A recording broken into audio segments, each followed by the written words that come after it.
Hey guys, Matt Allen here. Welcome back to Tactical Bassin. Out here with Tim today on the California Delta. We're throwing big baits. Now, we're out here fishing for striper today, and because we were striper fishing, we had to adjust our reels differently. And it got me thinking about how we set our drags.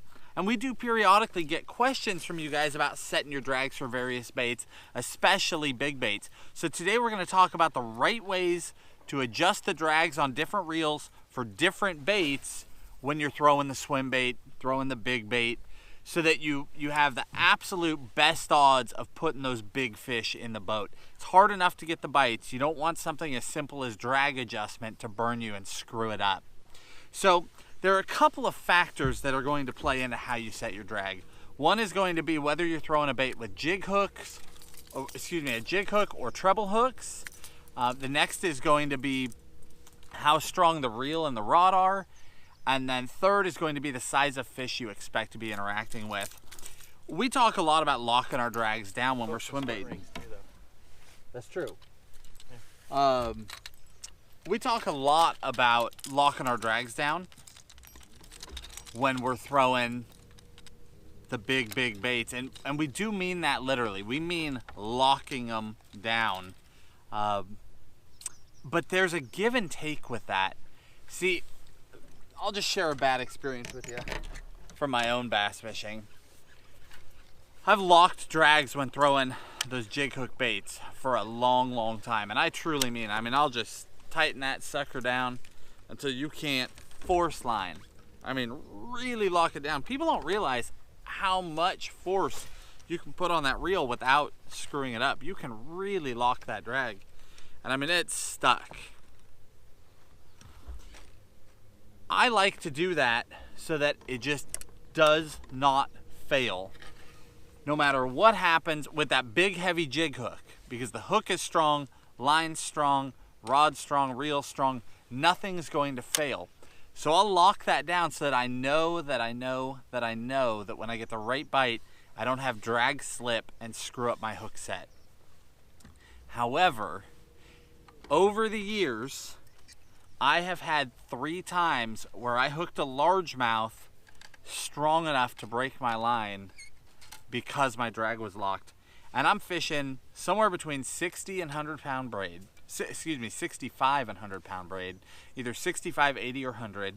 And then we're tying 30 pound leaders on the really big baits. 30 pound mono leader.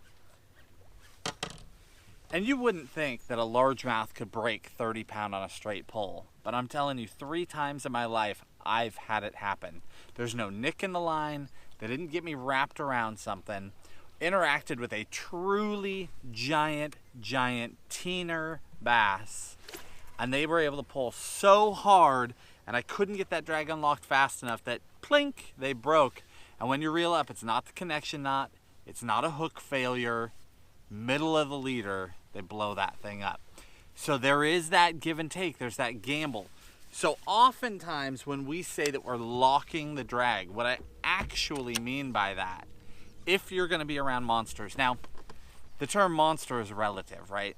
But if you're using heavy gear, if you're using 65 or 80 pound braid tied to 25 or 30 pound leader, and you only think you're going to catch, say, a maximum of like a 7 pound bass, if your gear's locked down, that fish probably won't have the strength to break you off. So you can truly just lock them and know that you're good. But if there's a chance that you're going to start interacting with a 10, a 12, a 15, a 20, sometimes it pays to have that thing where there's just the tiniest bit of give. It's still tight, but it's not actually locked. So on a straight hit, it's locked. But on that strong, steady monster pull, she'll give just a little bit. That's kind of that backup for you. If you get yourself in a situation with a true freak-sized fish and she's just on that steady pull, at that last second before your leader's gonna break, she'll start taking just enough line to slow her down and keep it from breaking. So locked is a relative term. Now treble hook baits, They're a little bit different. If you're fishing trebles, now you need to upgrade all your hardware for any of this. You need the right hooks, you need the right split rings, obviously the right leader material. Everything's got to be the right gear, and we'll give you links in the video description like every other video. I mean, literally to everything that we're using, so that it's not a guessing game. You can take all the guesswork out. You can, you know, we've done the good, the bad, and the ugly, and we'll tell you what worked.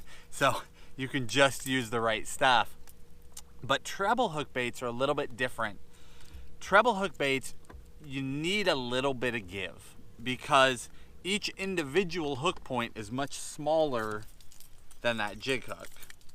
Collectively, they're big hooks, but each individual point is much smaller.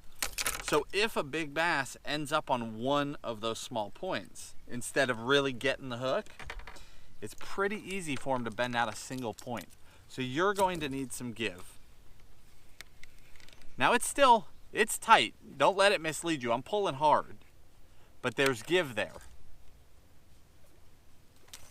That give is going to act as that shock absorber so that they don't bend out that single point. Now, if they get a face full of all of it, you're fine. You don't have to worry about it. But again, it comes down to size of fish. Now with these striper, because they're so powerful, and there's the possibility of hooking a 20 or a 30 or a 40 pounder, we fish them even lighter than we would for a largemouth. Because you don't want to end up in a situation. Now, obviously, you can always adjust your drag. Middle of a fight, you can adjust your drag. You can be over here turning that star.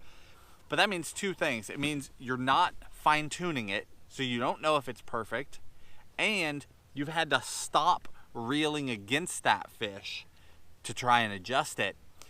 And we know from experience with big baits that if you're not actively controlling the head of the fish, turning them to you, we talked about this in a video just last week.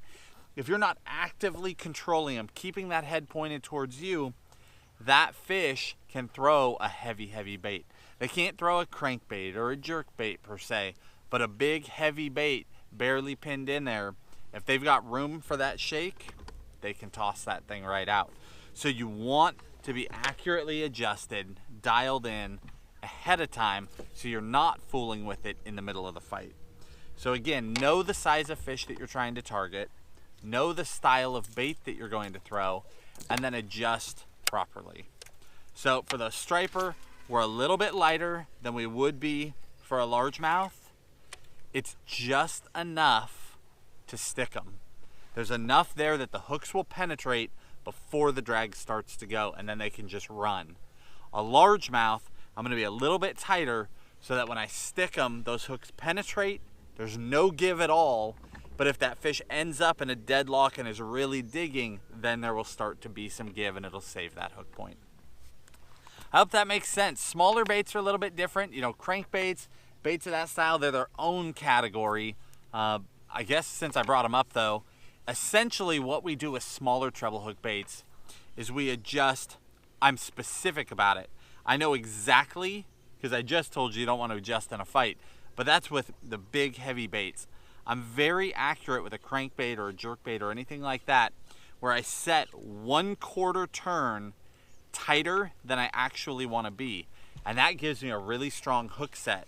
So I set on that fish and 1/4 turn. It doesn't matter if it's a 6-incher or a 9-pounder, I don't wait to find out. That gives me the strength to get good hook penetration, but then I'm immediately where I want to be for that slow fight on that big lazy crankbait rod, and that fish can dig and pull. So again, I've set it ahead of time. With that crankbait, if I know that right here is where I want to be for the fight, we'll say right there, fighting them on that crankbait, then I'm going to go 1/4 turn. Now I'm tight, I can get that strong hook set, and boom, I'm right where I wanted to be. Hopefully that makes sense. Again, big baits are their own animal. You're fighting for big fish. You don't want little things like a screwed up drag to take away your fish of a lifetime. There are so many things that you can't control. You can't control that fish going left when you thought she'd go right. You can't control that she's so strong you can't keep her head pinned. But you can control your hooks, you can control your split rings, your drag, your line. The things that you can control, you need to control so that when your time comes, it goes the right way. Hope that helps you. Good luck out there. Hit that like button, subscribe to the channel, and we'll talk to you soon.